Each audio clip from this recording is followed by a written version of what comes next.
Como é que eu cheguei às ciências sociais? É difícil saber, porque já faz tanto tempo, né. Eh, eu entrei, vamos dizer, no curso de ciências sociais em 1970, o que significa dizer que eu entrei nos anos de chumbo, né. Enfim, na verdade era períodos difíceis, complicados. Eu nunca me envolvi muito com o movimento estudantil, muito cedo eu fui para as periferias, aí é toda uma história, enfim. É uma longa história ligada às oposições sindicais, aos movimentos que estavam surgindo, e talvez seja um pouco esta senha na que me fez um pouco chegar às ciências sociais, porque na verdade meu primeiro momento, quando resolvo fazer a pós-graduação e, na verdade, foi sobre os movimentos sociais nos anos de chumbo, né. Eu fiz um mestrado com o Lúcio Kovarik, né, e eu propus nesse mestrado uma articulação entre as oposições sindicais, os grupos de bairro que estavam funcionando lá nos anos 70, né. Eu acho que foi aí, acho que foi um pouco. Eu acho que eu sempre tive uma ênfase muito política e muito engajada, né, acho que essa foi uma marca, desde o começo, né. Logo depois, enfim, eu tenho que um pouco me lembrar um pouco das datas, né, mas enfim, eu demorei para fazer o mestrado, né, demorei porque na verdade os anos foram complicados, os anos 70 foram anos terríveis, né, então e aí, enfim, com muita gente que foi presa, muita perseguição, muito medo, e eu estava muito envolvida numa militância junto aos grupos operários e aos grupos operários vinculados aos movimentos sociais, enfim. Então eu demorei para voltar para a universidade, né, eu demorei para fazer o mestrado. Hoje em dia as pessoas fazem tudo mais rapidinho, né. E então eu fiz o mestrado com o Lúcio, que era exatamente um pouco esse tema, então na verdade aí eu me engajei muito no grupo que o Lúcio tinha na época. Eu fui formada pelo Lúcio Kovarik, né, acho que eu cheguei nos temas urbanos, isso eu devo a ele, né. E devo a ele também um pouco essa ideia da cidade como espaço de luta, isso eu acho que é um crédito que eu tenho que declarar de público a ele, né, porque eu fui formada, aprendi a fazer pesquisa com ele, as ênfases, as escolhas, e sempre muito o Lúcio era uma figura muito engajada e foi uma pessoa bastante importante em algumas articulações políticas da época, inclusive o Fórum da Reforma Urbana, bom. E ele formou um grupo grande de pesquisadores, né, era no antigo SEDEC, né, no antigo SEDEC não, depois ele estava no SEDEC, né. E aí era um grupo muito interessante, porque tinha, na verdade, pessoas que hoje em dia são meus colegas, meus amigos, Raquel Ronick, Nabil Bonduque, o Silvio Catiabava e mais, enfim, uma série de outras pessoas, enfim, que não pode não ser hoje em dia do conhecimento de vocês todos, mas enfim, que formaram, né, que foram pessoas que marcaram, enfim, fizeram trajetórias muito interessantes, seja no mundo das ONGs, no mundo da academia, no mundo da pesquisa, mas eu acho que foi todo um momento importante de formação intelectual, de formação política, e sempre numa perspectiva de uma pesquisa social, comprometida, muito comprometida. O Lúcio sempre foi muito comprometido, muito engajado, né. Eh, Nesse meio tempo, enfim, as datas já ficam meio embaralhadas, já no meio dos anos 80 eu entro na Unicamp, eu faço um concurso, eu entro na Unicamp, e logo depois. Bom, e nesse meio tempo, enfim, eu já não me lembro muito bem, tem uma coisa que acho que foi importante, que foi uma marca dos anos 80 e que vai desaguar no CENEDIC, na formação do CENEDIC, né. Nessa época, pós-anistia, né, entra, na verdade, chega no Brasil uma série de pessoas, que são os autonomistas, né, que é o Éder Sader, né, o Marco Aurélio Garcia, né, a Bete Lobo, que foi a minha orientadora no doutorado, né.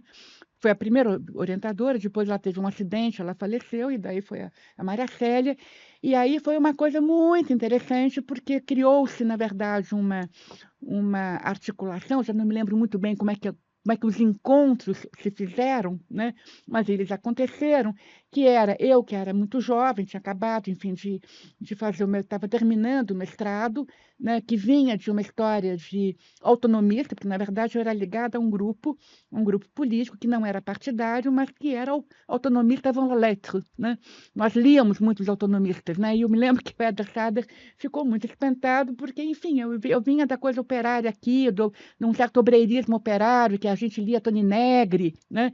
Ele ficou muito espantado de saber que tinha essa linhagem aqui no Brasil. Ele vinha com isso da Europa, né, com os autonomistas, e ao encontro com a Maria Célia Paoli, né, que aí tinha toda uma reflexão absolutamente inovadora, né, que ela foi uma desbravadora de perspectivas, aí foi um encontro dos três muito interessante, né? A Maria Célia com todo o repertório de uma erudição acadêmica gigante, né, e um conhecimento, uma familiaridade enorme sobre o que estava sendo produzido no campo das ciências sociais, enfim, era uma série de pesquisadores que estavam exatamente desbravando fronteiras epistêmicas, teóricas, políticas, remexendo inteiramente as maneiras de fazer pesquisa. Eu que vinha de uma militância e o Éder que vinha com a coisa autonomista de fora, né?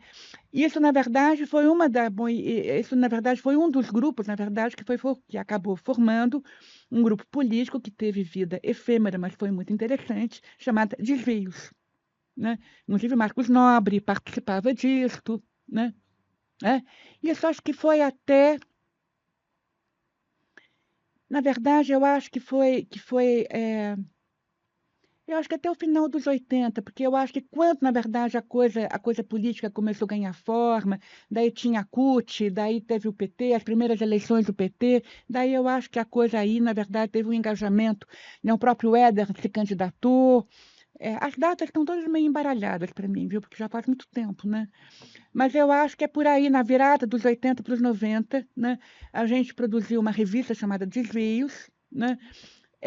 E aí foi uma marcação importante. Daí a gente lia muito, a gente estudava muito. A Marilena Chaui teve uma importância grande, que a gente teve várias leituras, discussões com ela. Foi quando eu aprendi, na verdade, filosofia, foi nesse momento, né? Acho que eu tenho mais formação no campo da filosofia, na verdade, do que propriamente numa sociologia clássica. Então a gente lia Merleau-Ponty, a gente lia Lefort, a gente lia, enfim, foi muito marcado pelas discussões da Marilena Chaui, que na época estava tendo uma importância muito grande, né? Na formação política, até porque ela teve um engajamento político muito grande. Então, isso foi um cadinho, né, de formação, de reflexão, de engajamento, juntando exatamente algumas vertentes da militância política da época, os engajamentos dos anos 80, que foram anos muito agitados, né, anos importantes, né, formação do PT, e a universidade, né? A coisa da universidade veio pela Maria Célia, né? Eu acho que, na verdade, esse foi um pouco o cadinho que deu origem, na verdade, ao Senedic, né? Eu acho que as primeiras, na verdade, reuniões do que depois virava... Primeiro não era Senedic, era Nedic, né? Daí, na verdade, entra o Chico de Oliveira, entra um pouco depois.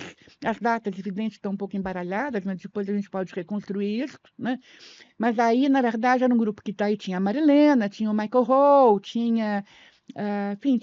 era um grupo grande, né? Que acabou era um grupo de debate, um grupo de pesquisa, um grupo muito engajado. Laimer Garcia fazia parte, né? E eu, na verdade, tive o privilégio, né, de, no fundo, ver um pouco os primórdios disso. Sim, a Cibele, foi quando a Cibele também entrou no jogo, né? Então, ali enfim, era um marco fundador do que então a gente chamava de NEDIC, né? E aí teve, enfim, então foram anos, né, de muito debate, muita discussão. Acho que foi aí que eu fui. Nesse meio tempo, eu entro no departamento, né? Eu acho que eu entrei em 1989, né? Eu entro no departamento, foi um concurso que eu entrei. Logo depois, na verdade, eu entrei logo depois, eu defendi o doutorado em 92, né? Mas aí eu acho que foi um pouco. Eu entrei junto com o Sérgio Miceli, foi o mesmo concurso, né? O Sérgio Miceli, nós éramos colegas também na Unicamp, né? A chefe de departamento era Eva Bley, né? E aí eu devo isso a ela, porque na época, enfim, o Sérgio Miceli já era o Sérgio Miceli, né? Eu era uma mestranda, né? E então eu devo um pouco a ela, enfim, o apoio que eu recebi, e que meus colegas receberam de me contratar uma jovem mestranda, né. Hoje em dia isso não seria possível, né, que não foi aquele concurso, não era concurso público, né, era um, enfim, era uma outra, era um processo seletivo, né, era um processo seletivo. Hoje em dia isso já não se faz mais, era um processo seletivo interno, né, e aí eu entrei junto com o Sérgio Miceli, nós viemos juntos da Unicamp, né. É, e aí eu acho que foi um pouco, enfim, foi um pouco aí que eu fui criando enfim, um pouco as minhas linhas de pesquisa. Logo depois, enfim, eu fiz daí o doutorado em 92, e aí já desde o início, na verdade, trabalhando em pesquisas de corte urbano, né? Eu acho que foi aonde eu acabei. Isso eu devo ao Chico ao Lúcio Covari, que depois, é claro, o Chico de Oliveira e Maracélia formou ali uma tríade de formação que me levou exatamente para os estudos urbanos, né?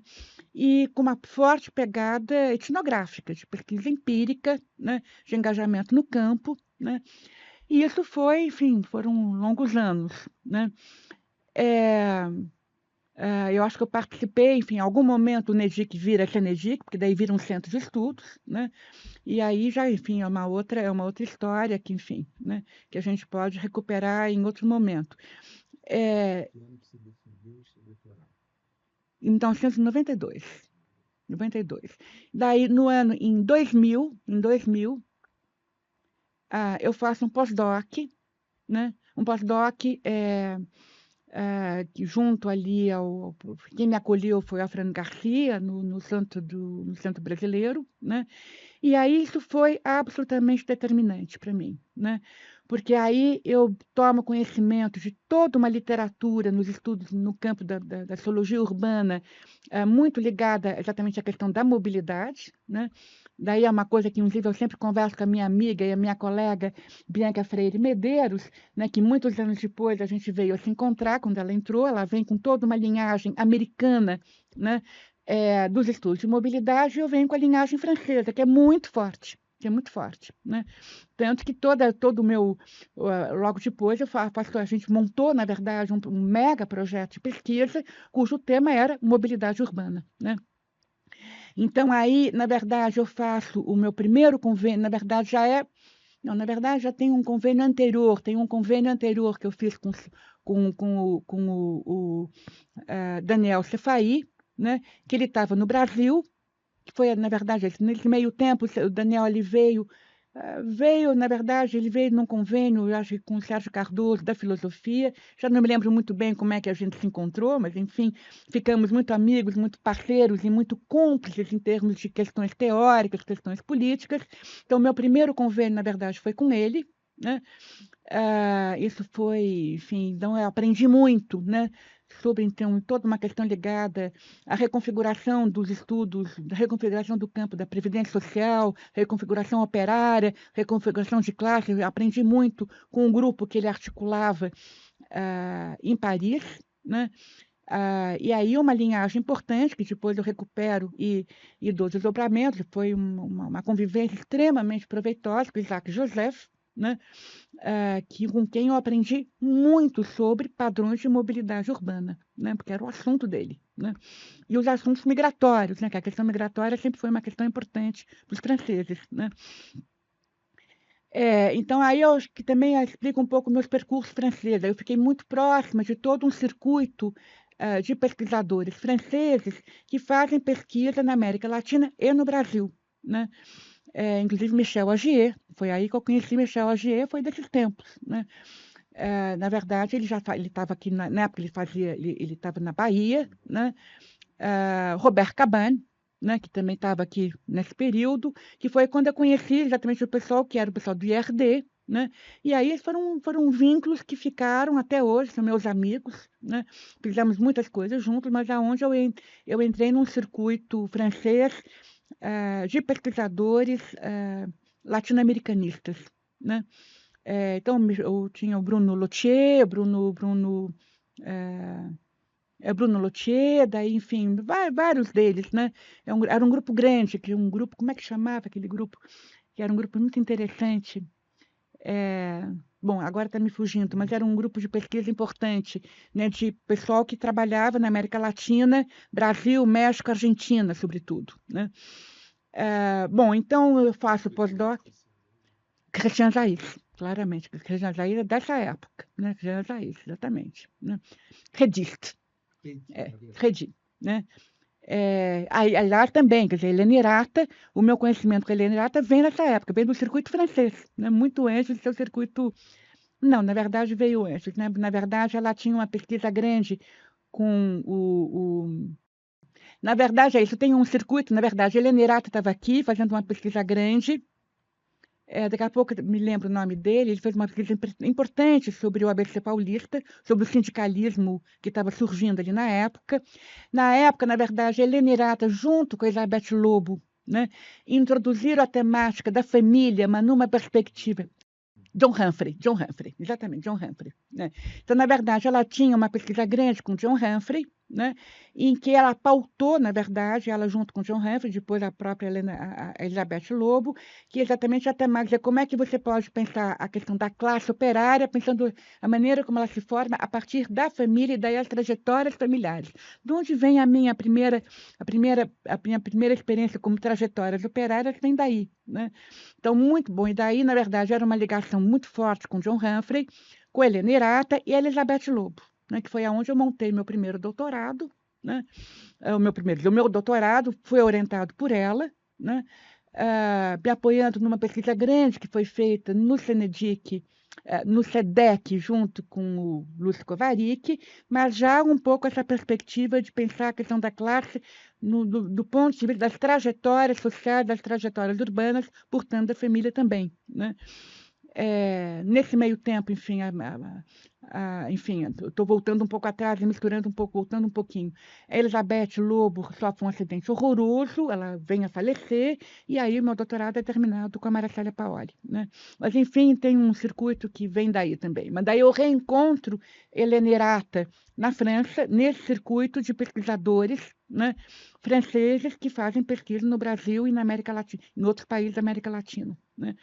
Bom, e aí eu faço um primeiro convênio, né, que na verdade é um segundo convênio, o primeiro foi com Daniel Cefai, que foi exatamente com Robert Cabane, né, e aí a gente monta uma grande pesquisa com apoio do IRD, era um convênio CNPq e IRD, que teve vários, enfim, acho que foi bem uns 4, 5 anos, que foi quando a gente montou uma mega de uma equipe, né,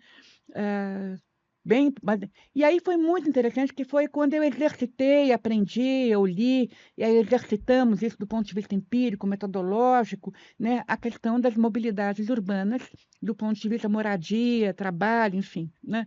Foi uma pesquisa grande, né, em que a gente teve, enfim, alguns bolsistas de iniciação científica que hoje em dia estão brilhando o Brasil afora, né, Daniel Cefai, né, Daniel Irata, desculpa, Daniel Irata, né, Gabriel, daí o Rafael Godoy, daí o Fábio Malarte, né, o Fábio Malarte, na verdade, o Fábio chegou depois, ele não foi meu bolsista, né, mas o bolsista tinha exatamente o Rafael Godoy e o Daniel Irata e vários outros que estão agora, enfim, brilhando por aí afora, mundo afora, né?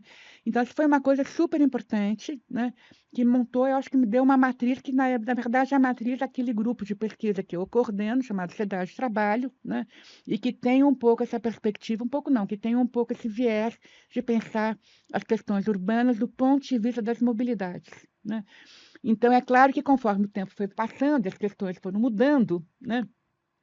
São outras as mobilidades, né? Mobilidades carcerárias, mobilidades do crime, mobilidades migratórias, né? Que são os temas mais recentes. Né? Nesse meio tempo, justamente por causa da questão da mobilidade urbana, nas minhas idas e vindas, enfim, no circuito francês, eu encontro a Angelina Peralva, brasileira, mas morando na França, enfim, desde sempre, né? Desde os anos 70, enfim, ela foi a primeira leva de refugiados, né? Refugiados políticos que foram para a França.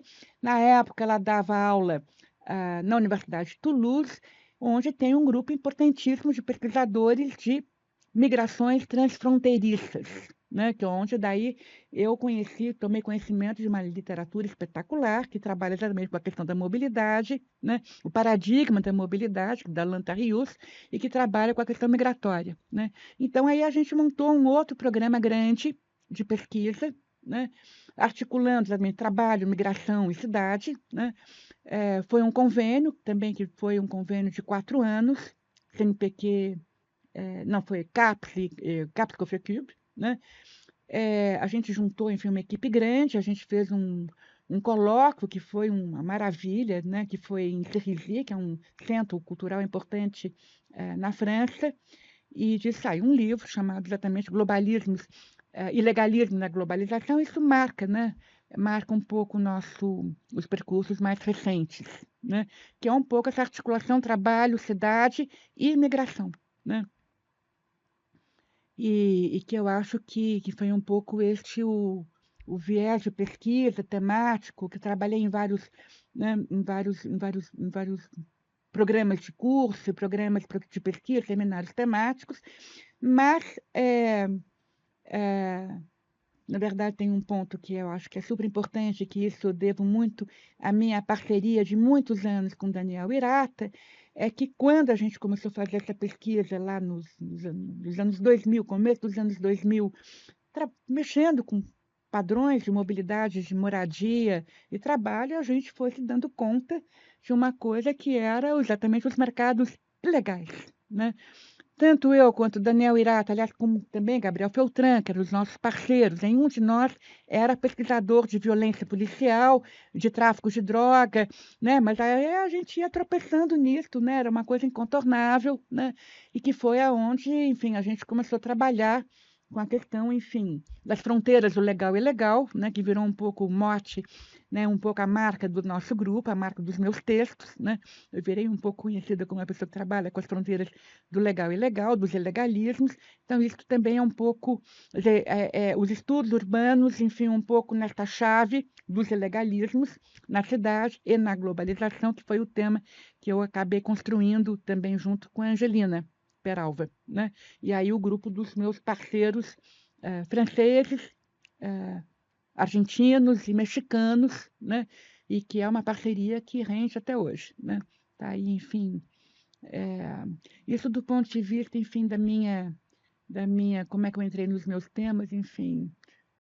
Então, quando eu entrei, enfim, eu fui evidente que era muito ligada a Maria Célia Paoli, que foi uma grande amiga, uma grande parceira e foi uma grande mestra, né? Aprendi muito com ela, né? E aí na época, as jovens docentes, que era a Marilena Oliva, a Irene Cardoso, a Heloísa Martins, né? É, e agora, então foram os anos 90, e eu acho que, enfim, aí tinha o Bruni, José Carlos Bruni, que eu acho que era, enfim, um pouco o circuito de interlocução, de cumplicidade, de afeto, e que me acolheram, né? Eu era uma, né, foi um período muito interessante, e aí eu acho que, enfim, os cursos que eu dei, né, na época, eu estava outro dia recuperando um pouco os cursos que eu dei, né, um pouco tentando trabalhar com algumas questões de fronteira na época que se colocava nos anos 90, nos anos 70, por exemplo, nos anos 90 era muito interessante, porque eu sempre fui ligada um pouco à questão migratória, né, enfim, acabei me envolvendo com isso, também um pouco pelos meus circuitos, eh, pelas leituras que eu fazia, e tinha todo um debate muito que começa naquela época, né, que como eu era muito ligada à literatura francesa, um pouco também por causa dos autonomistas franceses, né, que era a minha linhagem política, né. Então eu lia muito sobre isso e já tinha um debate muito interessante na época, né, que a questão migratória começa a se colocar como um problema, né? A xenofobia começa a se colocar no contexto francês, aí tinha todo um debate sobre como é que lida com diversidade, igualdade, até que ponto, o que significa república. Então, eu fiz vários cursos sobre uma ideia, enfim, que eu aprendi muito com os filósofos, que eu era muito formada pela Marilena Chaui, né? E os meus colegas da filosofia, né? Sérgio Cardoso, que trabalhava muito com a questão do republicanismo, acabou, aliás, de soltar um livro maravilhoso sobre isso, né? Então tinha todo um debate que eu disse, bom, então como é que lida exatamente com essa complicação que começava a surgir no contexto francês? Daí teve, né, teve rebeliões nas periferias, e aí a questão migratória aparecia. Então eu me lembro que eu fiz um curso ousado para a época, eram um pouco os paradoxos da igualdade, é claro, daí tinha todo um debate importante com Flávio Perucci, que tinha acabado de soltar um texto eu vi, mas tinha ali um debate com o Flávio, né? Me lembro que o Flávio era literatura importante, tinha muita conversa com ele, porque eu estava exatamente mexendo com isso, né? Então, eu transitava, na verdade, entre uma discussão teórica, epistêmica sobre igualdade, república, espaço público. Eu era uma arendtiana, na verdade, eu lia muito Hannah Arendt, dei curso sobre Hannah Arendt, né? Usava muito nos meus textos a noção de espaço público, né? Muito arendtiana, pensando do lado político, de como é que você constrói politicamente uma esfera pública, né? Eu acho que foi anterior, viu? Foi anterior, né? Na verdade, isso eu tenho uma coisa muito interessante. Acho que eu era ainda, estava terminando o meu mestrado, isso eu me lembro muito bem. A Marilena Chaui, ela introduziu aqui o Claude Lefort, né? E teve uma sequência de palestras de Claude Lefort. E eu me lembro do Claude Lefort falando de uma filósofa que eu nunca tinha ouvido falar, que poucos, na verdade, tinham ouvido falar, chamada Hannah Arendt, né? A única pessoa na plateia que reagiu chama-se Charles Laffer, porque ele tinha sido orientando de Hannah Arendt, né? Então ele reagiu. Eu fiquei completamente aparvalhada com as coisas que ele disse de Hannah Arendt, né? Então eu comecei a ler Hannah Arendt, né? Então meu mestrado, na verdade, é um mestrado arendtiano, né? Eu defendi o mestrado em 84, né? Eu faço toda uma discussão muito arendtiana já no meu mestrado, né? Porque daí eu passei, eu acho que uns 10 anos lendo Hannah Arendt, né? Numa época em que ela era pouco lida, né? E, na verdade, é isso, é interessante isso, ver como é que, de repente, tem um acontecimento, quer dizer, uma palestra, então eu devo isso a Mariana Chauí, né? Mariana Chauí e Lefort, né? Porque daí, na verdade, o Lefort é um leitor de Hannah Arendt, então, na verdade, eu li muito de Hannah Arendt através do Lefort, como depois eu também li muito de Merleau-Ponty via Lefort e Marilena Chauí, né? Então, na verdade, é todo um debate sobre a questão do público que vem desta chave, né? Desta chave, né? Um pouco a Marilena Chaui, que estava debatendo a questão democrática, o Claude Lefort, que fazia uma discussão, tinha acabado de soltar um livro muito interessante chamado Invenção Democrática, né?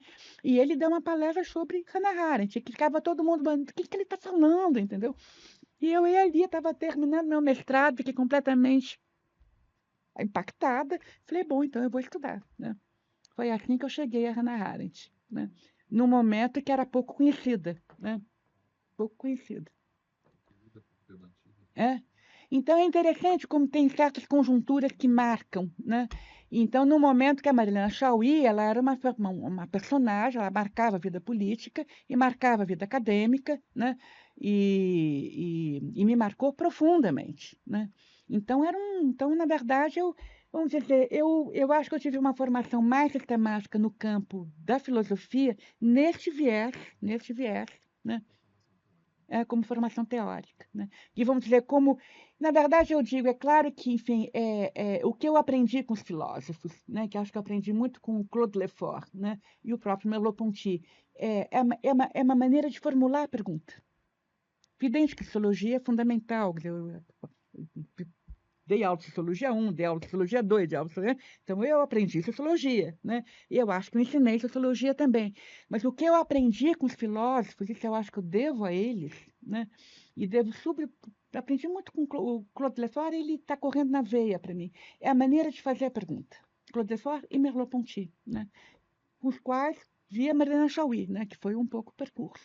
A maneira de fazer a pergunta, e a maneira não é só de fazer a pergunta, a maneira de você estabelecer o diálogo com aquilo que está sendo posto no mundo. Quer dizer, como é que você estabelece as suas interlocuções, com quem você conversa, para quem você conversa, qual é o campo do debate, como é que você dialoga com o seu fora, né? Então, tem toda uma coisa de você fazer uma indagação sobre a questão que está posta no mundo e dialogar com isso, né? Então, esse é o ponto de partida sempre, qual é a pergunta que está posta no mundo. Então, nunca é uma pergunta, vamos dizer, a pergunta nunca é uma derivação de um conceito filosófico que você deduz, né? É uma pergunta, é uma indagação de mundo, né? Eu aprendi muito com o Lefort a maneira como ele leu Maquiavel, né? Que no fundo é um pouco isso. Qual é a questão de mundo que estava sendo colocada no momento em que ele formula certas questões, né? Então, eu acho que eu aprendi com os filósofos, eu aprendi isso, né? Como é que você pergunta e como é que você dialoga com um campo de questões que está surgindo e aquilo que os teus interlocutores, enfim, com os quais você dialoga ou com os quais você diverge, né? O que isso está sendo posto no mundo como questão, né? E aí tentar dialogar com a questão posta no mundo por esse viés, né? Isso eu acho que foi uma coisa produtiva, né? Eu acho que eu continuo pensando desse jeito, né? Trabalhando desse jeito. Pois é, mas daí eu dei uma guinada, né? Dei uma guinada. Uma guinada grande, né? Algumas pessoas não me perdoam por ela, né? Quando eu fui fazer o meu pós-doc, né? Eu estava muito marcada, inclusive, por um debate que existia no Senedic, né? Que era um pouco a esfera pública e a coisa dos movimentos sociais, a coisa da democracia participativa, né? Já tinha uma virada neoliberal, né? Enfim, toda uma coisa enfim, né? Muito influenciada com a discussão, enfim, Paulo Arantes, né? Roberto Schwartz, né? Enfim, aquela coisa, enfim, olha, né? Que é um pouco a ideia do desmonte, né?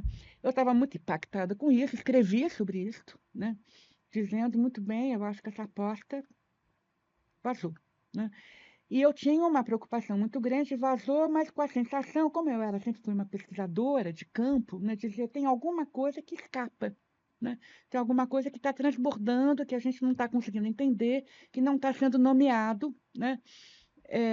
Então, quando eu fui para a França, na verdade, eu estava meio já querendo ver qual era a virada que eu ia fazer, né? Quer dizer, na verdade, nem sabia qual era a virada que eu ia fazer. A virada veio, porque daí você aprende, conversa, você fala, conversa com as pessoas, conhece pessoas, né? Você faz outras pesquisas, enfim, né? E aí, quando eu volto, né, com esta coisa bom de fazer uma grande pesquisa de campo que eu faço com Robert Cabane, né? Para um pouco com a ideia, muito bem, a gente tem que saber que tecido social é esse que está se constituindo, né? Na época tinha uma coisa meio, né, que era um chavão autoexplicativo, a exclusão, a pobreza, a violência, o crime, a gente dizia, olha, eu acho que não é assim, não é assim, né? Tem uma estrutura ali que tá sendo tecida, né? Que é a pergunta que eu estou fazendo agora de novo, a gente está relançando a mesma pergunta 20 anos depois, né? E aí eu tive que trabalhar com outras referências, né? Então, vamos dizer, eu fui trabalhar com os ilegalismos, então é Foucault, né? Então, eu dei um curso sobre Foucault, dei um curso sobre Deleuze, né? Montei um grupo temático sobre isso. Então, vamos dizer, eu virei uma deleuziana e fazendo um diálogo com Foucault, né? Um pouco, então, todo o meu livro, da coisa das trajetórias, das conexões, é meio rizoma, enfim, para um pouco fazer dizer como é que você descreve esse mundo que vai sendo tecido de uma forma um pouco rizomática, como diria Deleuze, né? É, Então, vamos dizer, então, na verdade, eu entrei num outro campo de indagações, né? Então, eu diria que aquilo tudo que eu aprendi, inclusive, enfim, toda a minha leitura, né, as coisas que eu escrevi sobre Hannah Arendt, está tudo, como eu digo, está correndo na veia, isso aí não se perde, né? Eu aprendi uma certa maneira de pensar, né? Uma maneira de pensar a política, uma maneira de pensar as questões, eu acho que sou muito devedora e, claro, a tudo nos meus 10 anos de Hannah Arendt, né? Que a gente volta a ela sempre, né? É, é, Voltei a ela recentemente, a coisa da banalidade do mal, os escritos dela sobre judaísmo, os escritos dela sobre Palestina. Ela era danada, entendeu? Ela é de fato. A maneira como ela tinha, enfim. É, a questão, inclusive, a questão, né, as origens, algumas coisas eu reli recentemente para poder entender, enfim, o que que é esta falência democrática que a gente está vendo aqui e no mundo, né? E no mundo, né? Ela flagrou isso muito bem. Agora, para entender o que está acontecendo na tessitura do mundo, né? Que é a maneira como eu tenho trabalhado, né? Como é que as tramas do mundo são tecidas, né?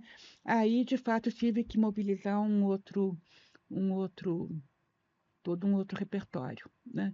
Então, eu dei, enfim, recentemente eu dei um curso sobre por que reler os ilegalistas, a gente fez uma leitura organizada, enfim, sistemática dos textos do Foucault, mas um pouco na chave dos ilegalismos, né? A gente fez um seminário temático sobre as leituras de Deleuze, a gente fez a leitura de Deleuze, pegou o livro, vamos ler junto, né?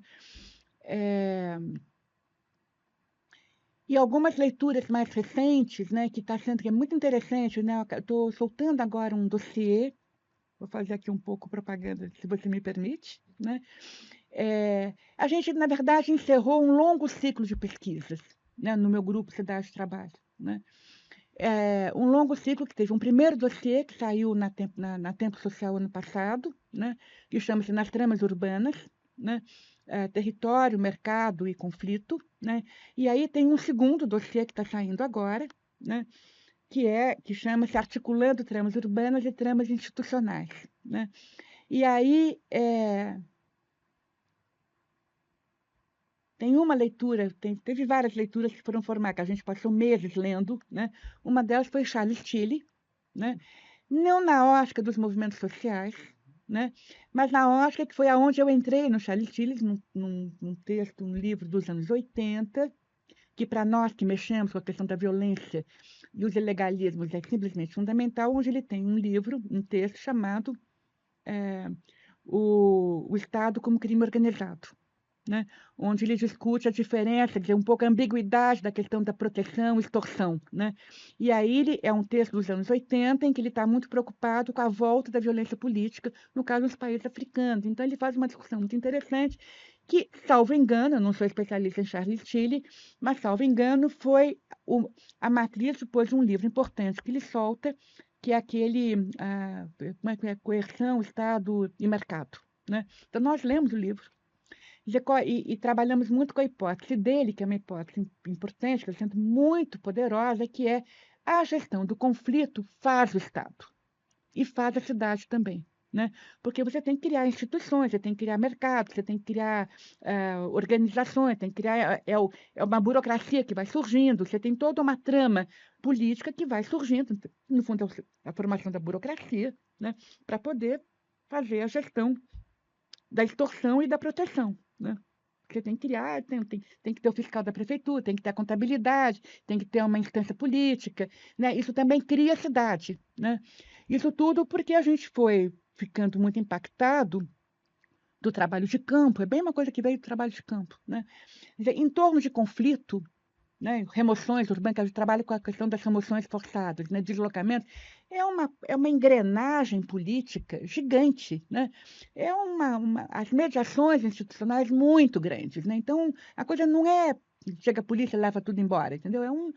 Isso também tem, né? Mas você percebe que tem um entramado político, institucional, que junta com o entramado urbano, que é muito intrincado, né? Então, a gente resolveu entender isso, né? Não dá para entender, enfim, essa trama urbana, seja a maneira como se faz a gestão da violência, como se faz a gestão, inclusive, das organizações criminosas, ou os conflitos urbanos, né? Então, como eu trabalho com a questão da mobilidade, então, deslocamentos forçados, as remoções, né? Também tem uma engrenagem institucional, política, jurídica, né? Que vai se também tecendo o mundo urbano, né? Não por acaso tem um artigo que a gente escreveu a 5 mãos, né, chamado exatamente a maquinaria punitiva. São engrenagens, né? Então a leitura do Tilly foi extremamente interessante, extremamente importante para dar estatuto teórico e densidade analítica, é isso que a gente encontrava no trabalho de campo. Quer dizer, entendeu? Porque daí tem o juiz, porque daí tem o fiscal, que daí tem uma instância política, daí tem uma mediação que vai para cada. Então, são engrenagens administrativas, né? É uma maquinaria administrativa, é uma maquinaria judiciária, é uma maquinaria punitiva que é territorializada também, e que vai demarcando também as referências das trajetórias e das formas de deslocamento, né? Como se diz nos estudos de mobilidade, daí isso eu devo também é toda uma literatura que foi exatamente me aproximou muito da minha amiga e colega Bianca, né? A gente trabalha junto, né? Os regimes de mobilidade. O regime de mobilidade é o jogo político que condiciona os rumos, as destinações, as possibilidades das pessoas no uso dos espaços, dos seus recursos. Então, é uma outra literatura, né? É um outro campo, né? É um outro campo conceitual que a gente foi mobilizando para poder entender o que anda acontecendo na tessitura do mundo. Um mundo que está em reviravolta, né? Um mundo muito violento, né? Mas muito articulado também, muito articulado, né? Então, vamos dizer, tem um plano teórico, epistêmico, né, que Foucault e Deleuze me ajudam imensamente, né, a pensar essas questões, né? Mas com uma coisa que eu aprendi com Deleuze, né? O conceito não explica nada, o conceito, na verdade, é um campo de problemas, né? Então, isso é uma maneira muito produtiva de pensar, né? Eu acho que o pessoal que trabalha comigo aprendeu a pensar dessa maneira, né? O conceito é um campo de problemas que dialoga com outros problemas e é uma constelação de categorias que montam um espaço conceitual que não é explicativo, não é descritivo, mas é um espaço de questões, né? Que organiza a maneira como a gente faz as perguntas e que, claro, tem um impacto daquilo que vem do mundo, né? Não é uma coisa depurada do mundo, né?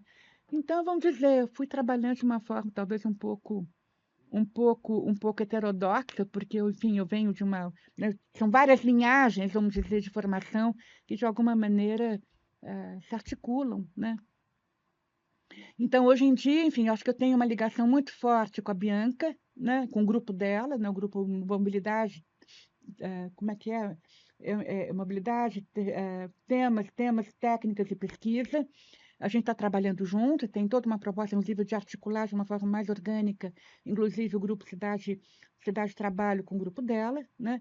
E eu tenho isso de um lado, no campo, no departamento, então a gente está, de fato, fazendo uma dobradinha ali importante do ponto de vista temático, do ponto de vista dos cursos de formação, né?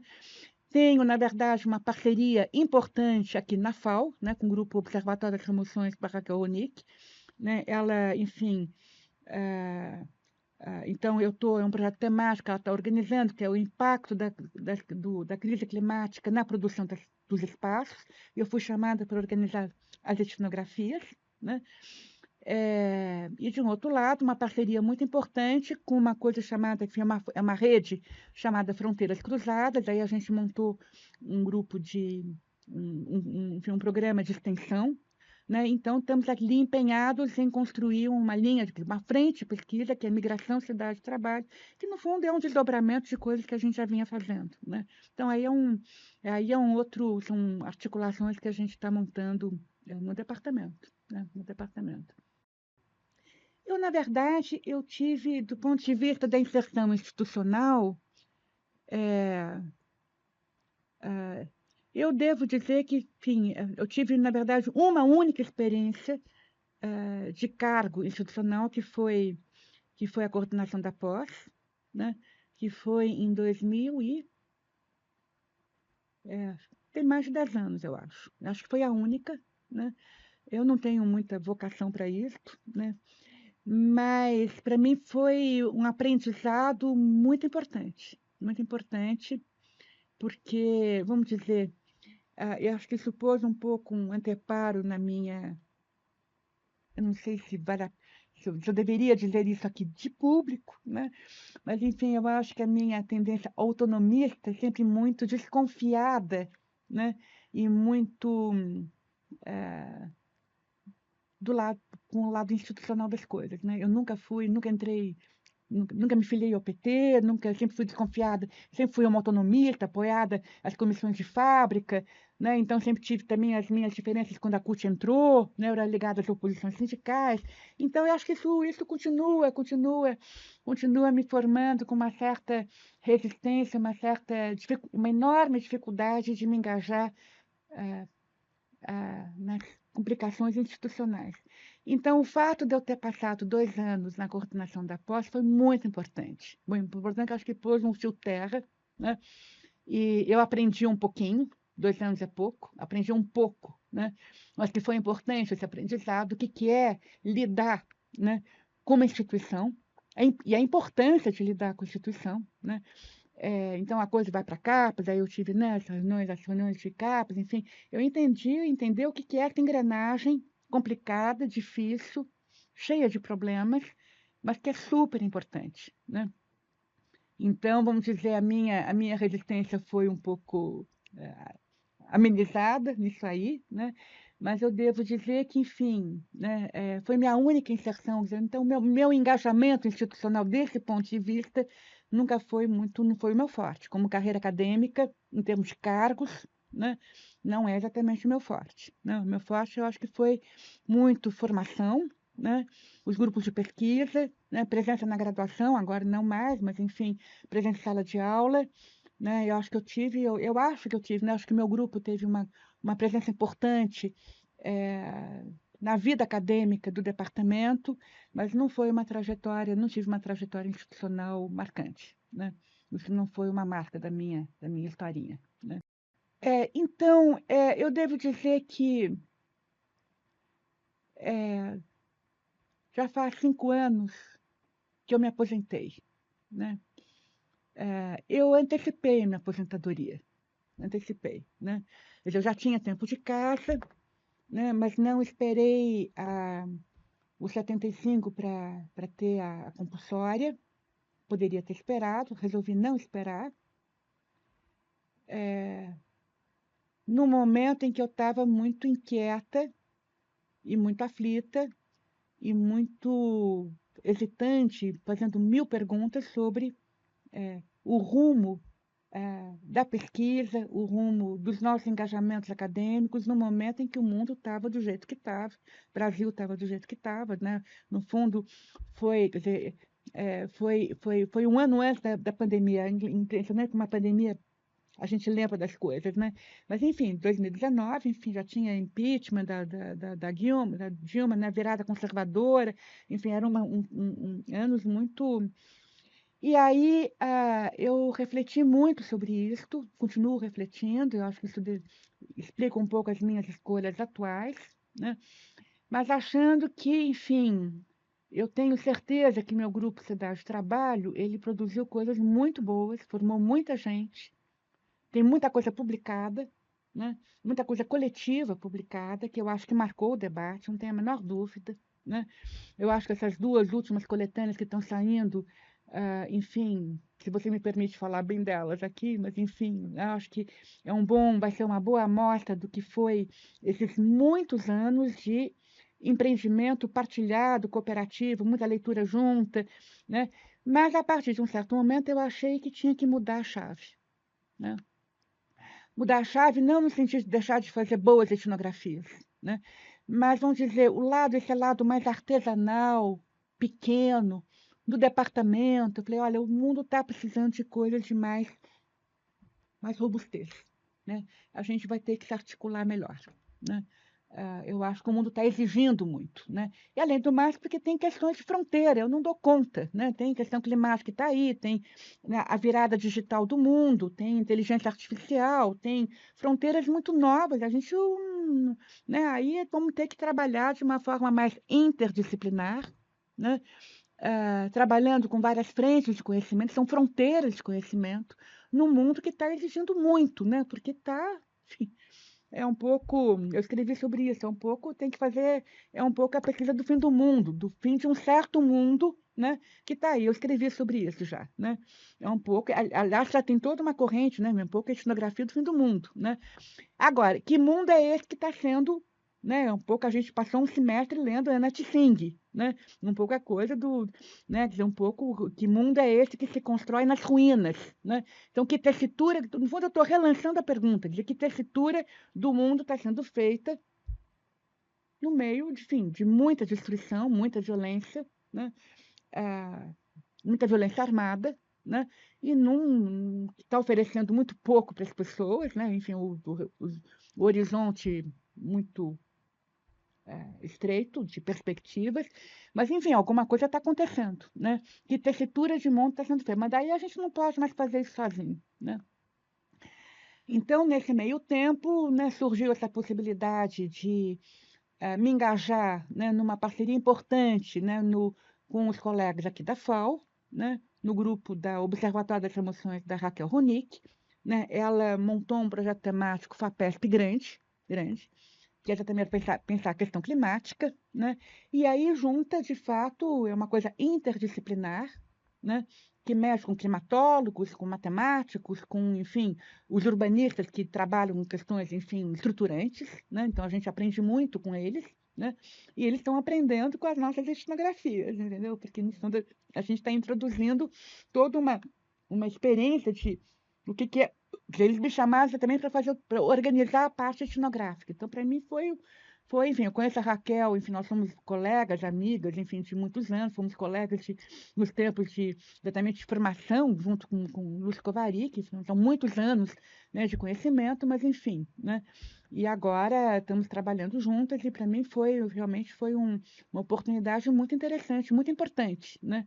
Então, a gente está lá trabalhando com um bando de gente que nunca ouviu falar de etnografia, né? Ou que não sabe muito bem do que se trata. Então, tem advogados, tem juristas, tem climatólogos, tem matemáticos, urbanistas. Então, é uma experiência muito boa e que dá um pouco essa coisa muito bem. Então, a gente está fazendo a nossa etnografia, que a gente sabe fazer, essa tessitura, né, da miudeza do mundo, mas dialogando com uma coisa grande, né, dando envergadura, ressonância e um debate que tem um pouco mais de consistência, de robustez, né? Pegando questões de fronteira do mundo, né? E a outra coisa, e o outro lado, que é a questão migratória, né? No fundo, eu estou inteiramente convencida, né, que a questão climática e a questão migratória são exatamente os dois vetores estruturantes do mundo e que são questões pós-nacionais, né? Quer dizer, tanto uma quanto outra não se resolve em termos nacionais, né? A questão migratória no Brasil é evidente que não tem a mesma dimensão dramática que tem nos Estados Unidos, nas fronteiras europeias, mas já é uma questão suficientemente importante, né? Então, aí tem uma parceria que já vem de alguns anos, né, com uma rede bastante interessante, bastante importante, chamada Fronteiras Cruzadas, que é uma rede que articula centros de pesquisa em várias cidades, Brasil, São Paulo, Brasil, sobretudo, mas tem muito no México, também México e Argentina, sobretudo, tem um circuito latino-americano importante, né? Muitos coletivos migrantes, né? É impressionante a quantidade de associações, enfim, congoleses, haitianos, venezuelanos, bolivianos, enfim, são coletivos muito interessantes. E esses migrantes é tudo gente de cabeça muito boa, né? O pessoal bem formado, né? Não é é uma coisa muito interessante o trabalho que eles fazem, um circuito inteiramente transnacional, que todos eles são articulados em termos transnacionais, e muitos coletivos atuantes, né? No campo da migração, né? Então, aí é uma coisa que está trabalhando também, é uma coisa que enfim, põe o pé fora da universidade também, né? Num circuito muito engajado, de pesquisa engajada, né? Então, nós recentemente fizemos juntos, né?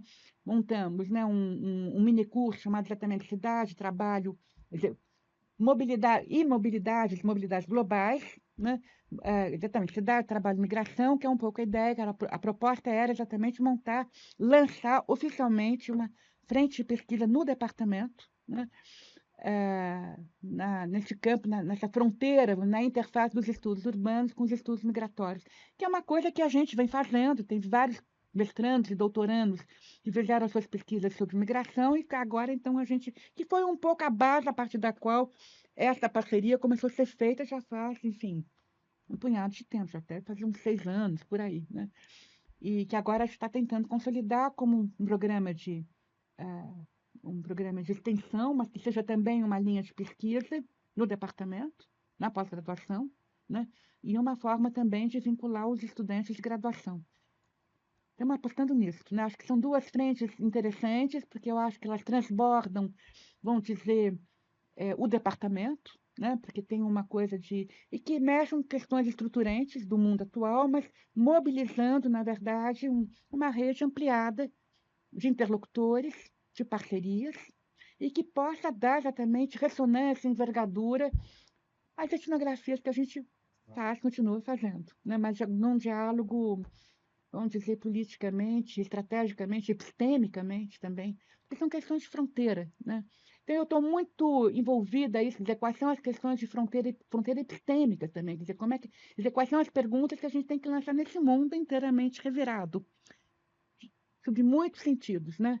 E a gente não pode fazer isso sozinho, né? Então, eu acho que a questão das interlocuções, das parcerias, enfim, né, hoje em dia eu acho que é uma questão estratégica.